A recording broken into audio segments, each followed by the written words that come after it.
Hello friends, welcome to the Educa lab. मैं आदित्य कुमार आपका स्वागत करता हूं। दोस्तों, आज का यह वीडियो कॉस्ट अकाउंटिंग से रिलेटेड है। बीकॉम पार्ट थर्ड के चैप्टर थर्ड के लिए यह वीडियो होगा। चैप्टर थर्ड में हम लोग बहुत सारे टॉपिक को कवर कर चुके हैं। आज हम लोग नेक्स्ट टॉपिक को कवर करने वाले हैं।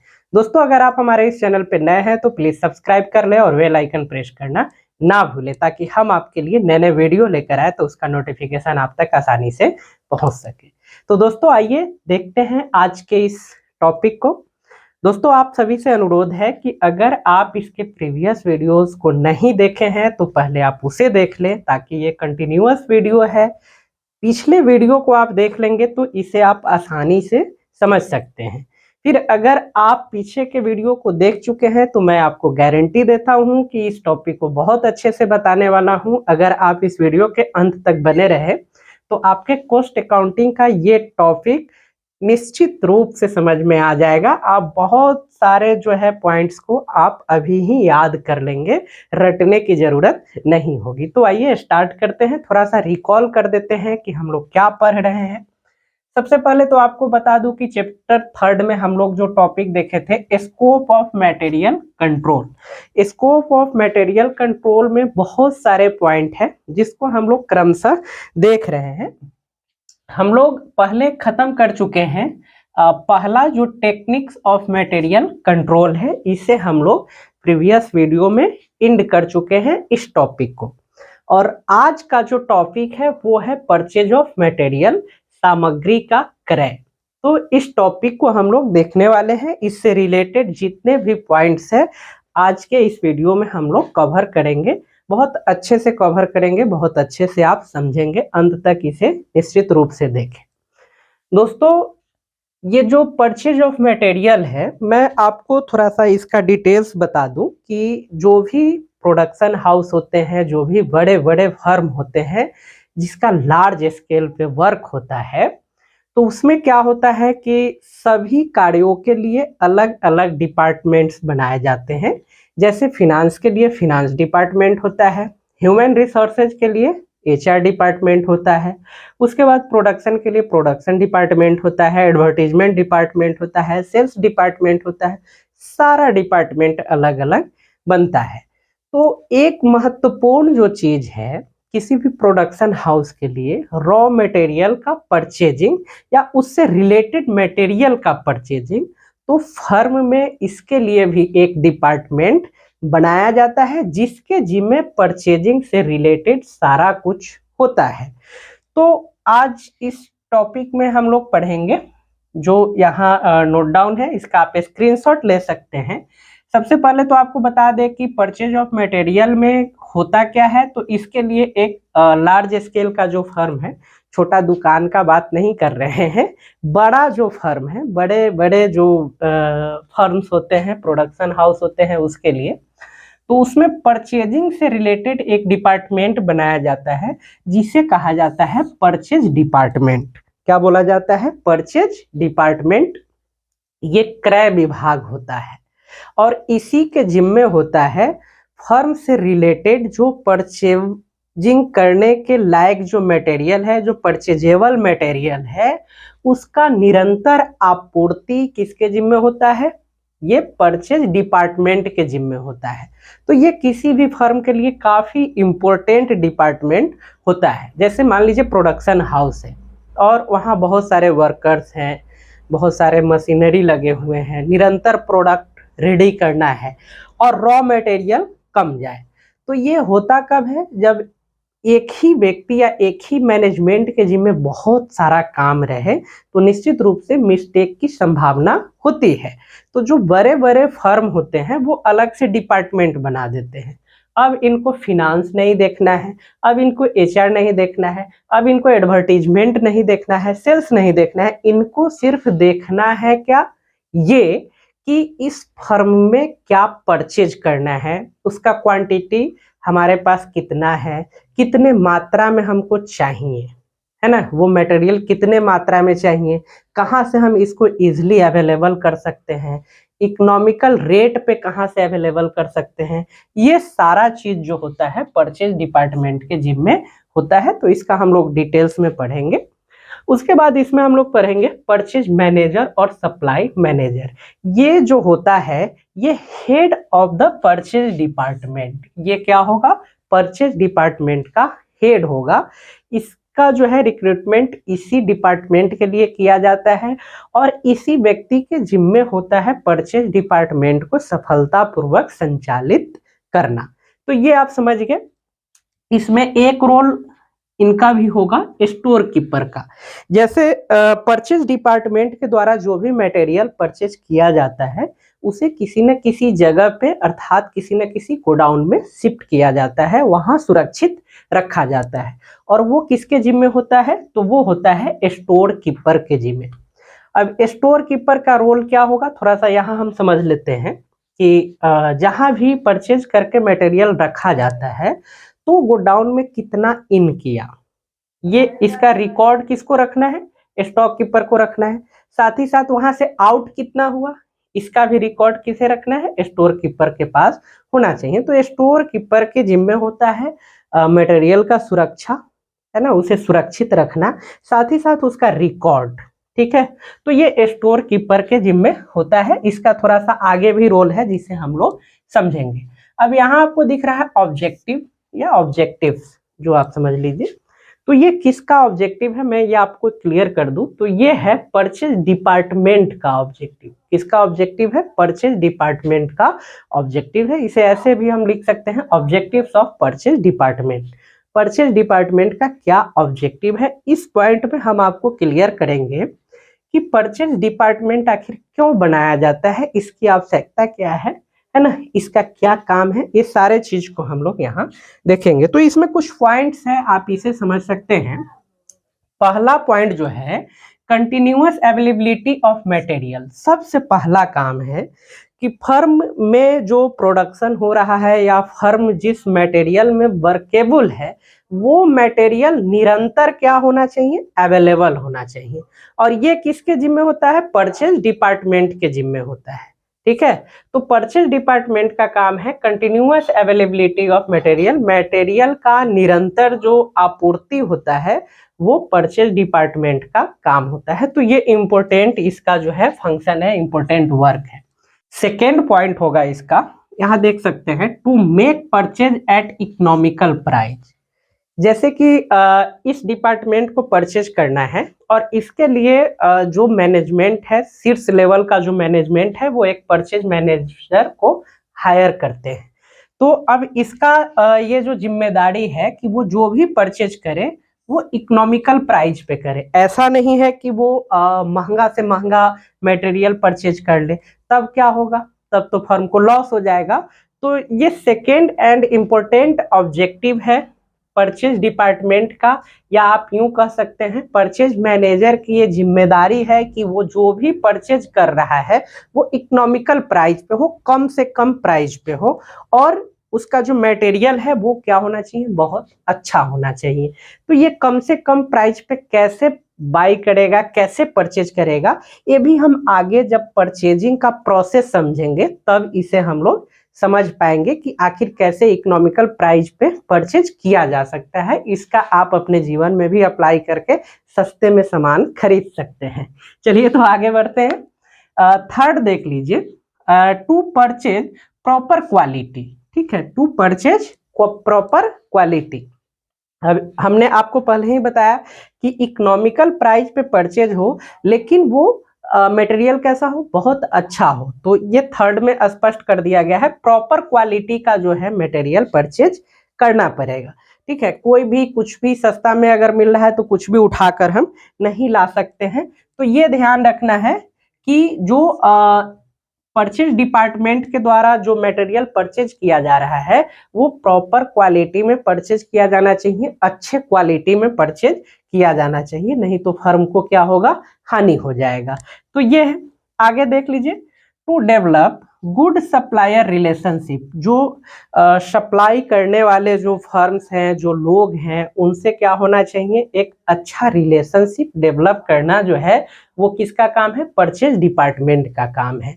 ठीक है, तो ये भी इम्पोर्टेंट जो है इसमें पॉइंट है, इम्पोर्टेंट ऑब्जेक्टिव है परचेज डिपार्टमेंट का, इस पे प्रॉपर वर्क जरूरी है। अगर रिलेशनशिप सप्लायर से अच्छा नहीं है तो होगा क्या, इसको ऐसे समझ लीजिए कि किसी भी तरह का सीजन चल रहा है जिसमें आपको प्रोडक्ट की काफ़ी ज़रूरत है और आप सप्लायर को ऑर्डर दे दिए कि हमें जो है ना एक ट्रक ये भेज दीजिए।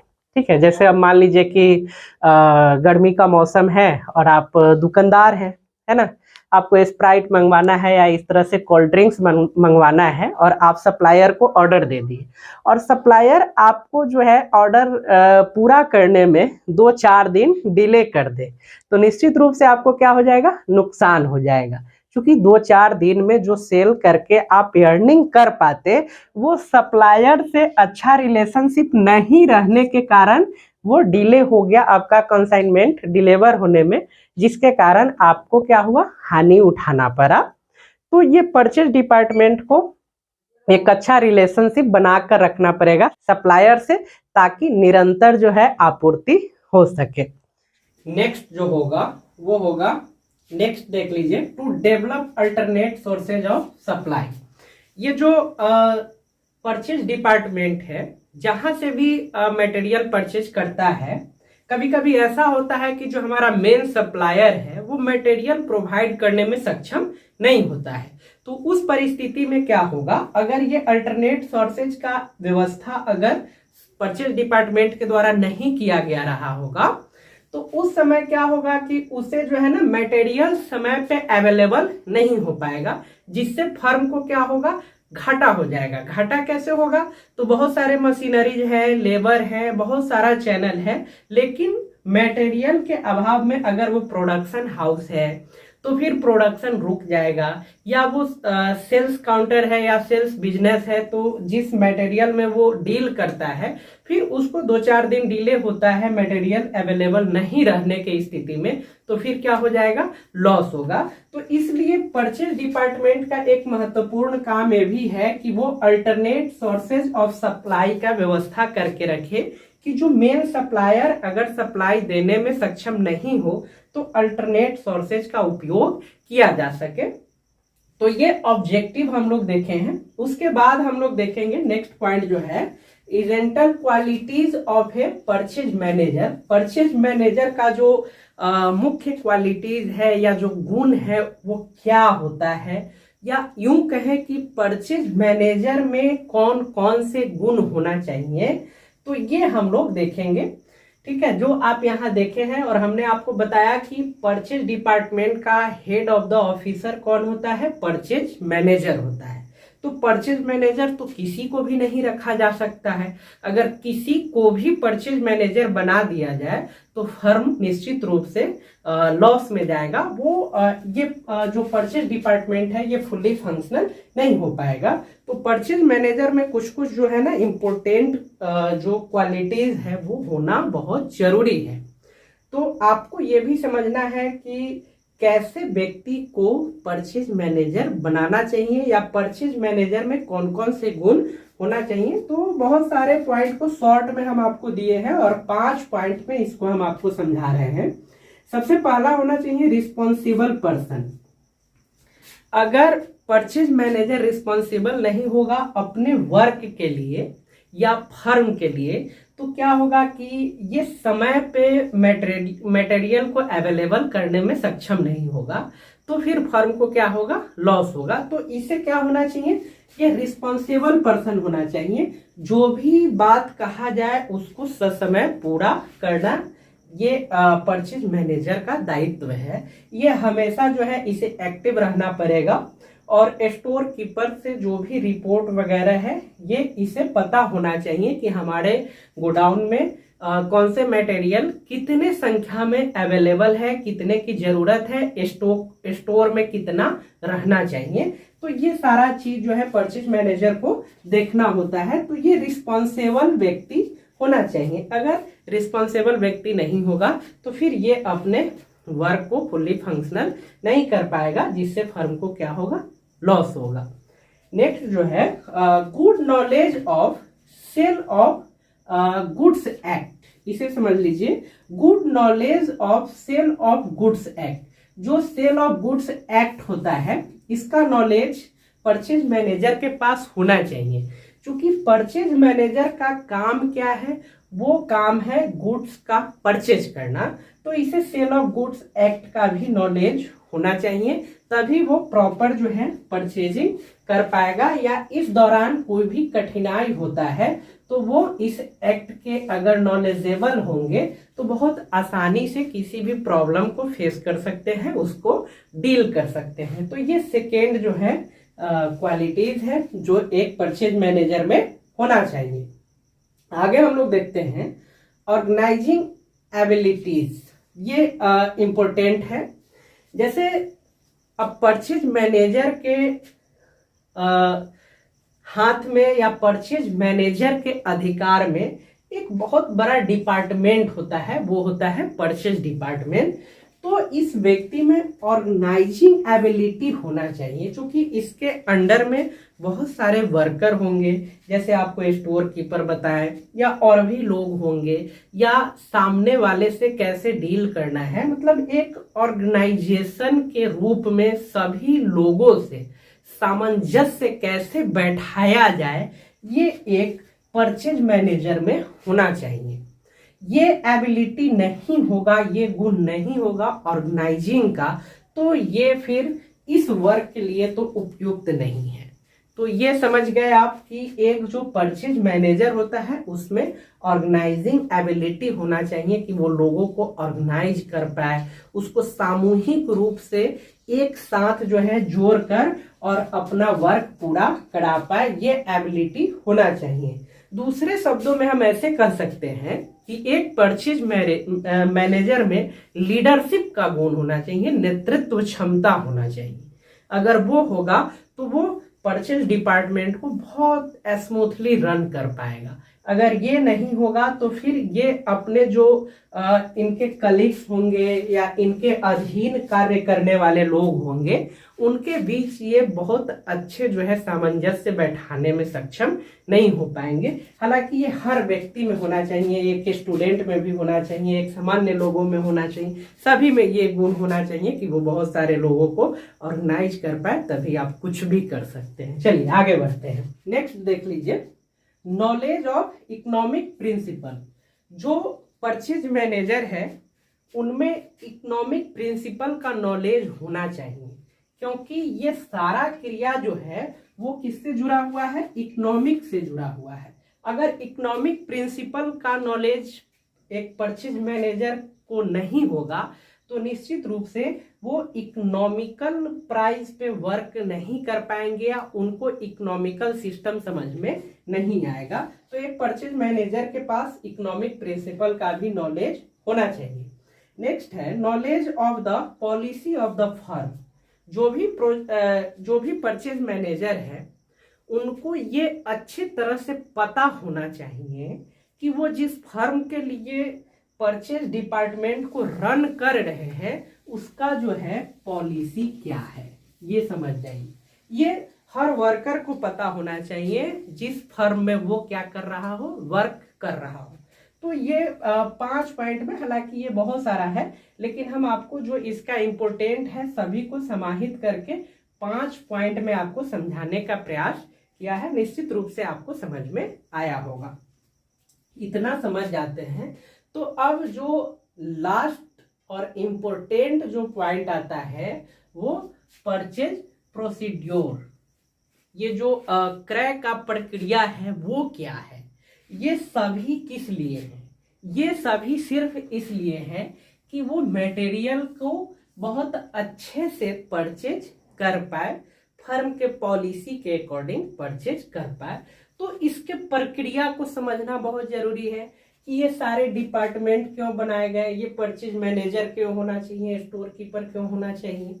तो आप समझ गए कि ये परचेज का प्रक्रिया क्या है, प्रोसेस क्या है, ये हम समझ रहे हैं और ये बहुत इंपॉर्टेंट है। ये बहुत इंपॉर्टेंट है। अगर आप इसको समझ गए तो समझ जाइए कि ये पॉइंट समाप्त हो गया। तो इसको समझते हैं।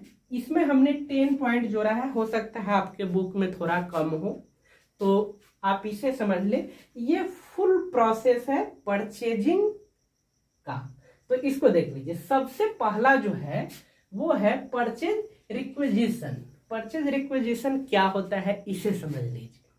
जैसे बहुत सारे मटेरियल जरूरत पड़ते हैं किसी भी फर्म में, और सभी के लिए अलग अलग गोडाउन हो सकता है या सभी के लिए अलग अलग स्टोर कीपर हो सकता है। अब देख लीजिए, तो ये जो डिपार्टमेंट है ना, ये क्या करता है कि रिक्विजिशन लेता है ना। ये रिक्विजिशन क्या होता है, तो ये समझ लीजिए, ये रिक्विजिशन ये है कि गोडाउन में या स्टोर कीपर के द्वारा, या इसका जो, अब इस तरह से भी आप समझ लीजिए कि एक इसका जो है ना एक और अधिकारी हो सकता है जिसको हम लोग सुपरवाइजर बोल सकते हैं, है ना।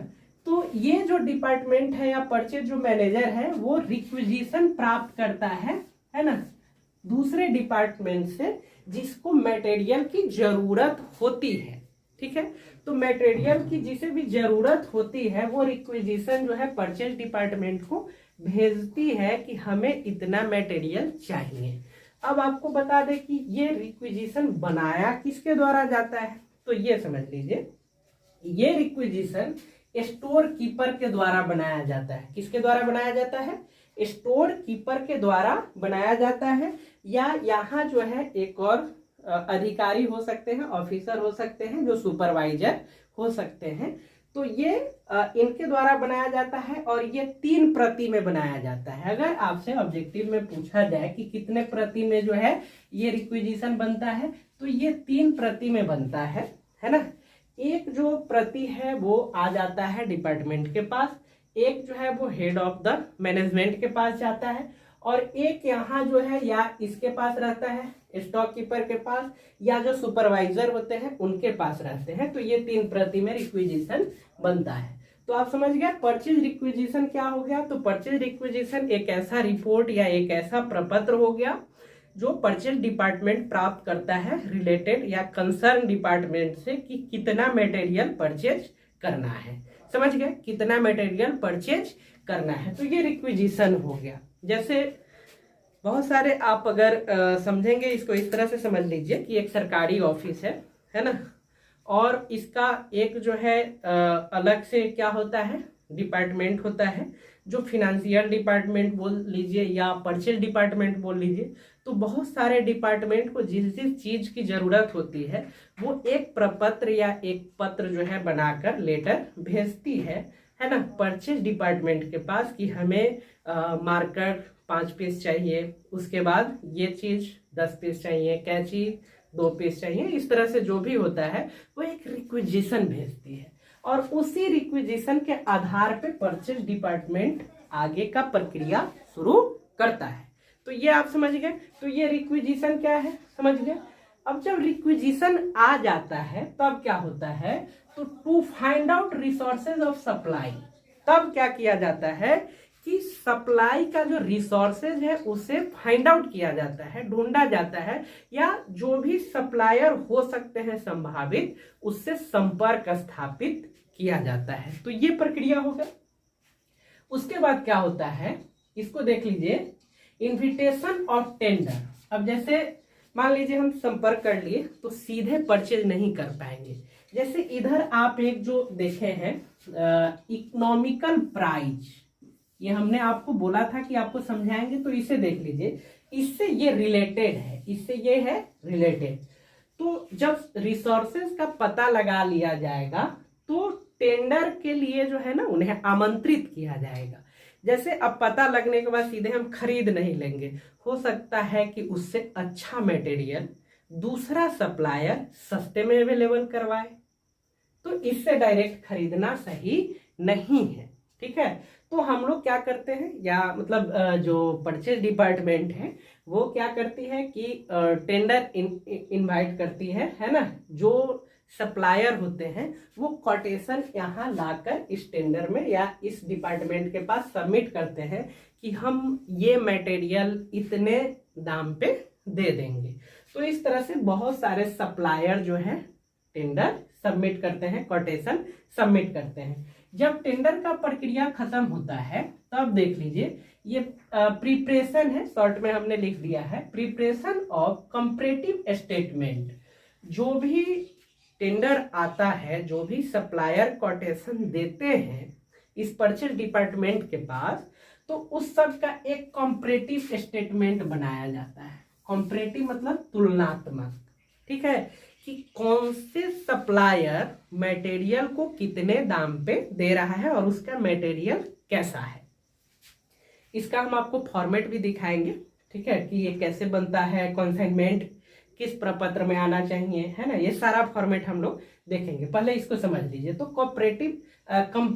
कंपैरेटिव स्टेटमेंट बनाया जाता है। इससे पता चलता है कि कौन सा सप्लायर इकोनॉमिकल प्राइस पे गुड मटेरियल हमको अवेलेबल करवा पाएगा। तो ये जब तय हो जाता है तब सिलेक्शन ऑफ सप्लायर आता है। कंपैरेटिव स्टेटमेंट से हमको पता चल गया कि कौन सस्ते में अच्छा माल दे रहा है। तो उसके बाद हम क्या करते हैं, सेलेक्ट करते हैं जो हमारे उपयुक्त सप्लायर होता है। तो ये 5वां पॉइंट है। तब ये क्या होता है, सप्लायर का सिलेक्शन कर लिया जाता है। जब सप्लायर का सिलेक्शन हो जाता है तब प्रक्रिया शुरू होता है परचेज का। तो हम क्या करते हैं, यहाँ देख लीजिए, purchase order and follow up. तो जो भी हमको जितना का रिक्विजिशन आया था, है ना, उतना मटेरियल का हम क्या करते हैं, ऑर्डर दे देते हैं और उसको फॉलो अप करते हैं कि भैया जल्दी से भेज दो, जल्दी से भेज दो, जल्दी से भेज दो। तो ये है। तो इसके बाद जो है रिसिप्ट ऑफ मटेरियल, जब हम परचेज कर लिए, परचेज का ऑर्डर दे दिए, तो नेक्स्ट जो पॉइंट आता है वो होता है रिसिप्ट ऑफ मटेरियल। जो मटेरियल का ऑर्डर दिए थे उसे हम क्या करते हैं, रिसीव करते हैं।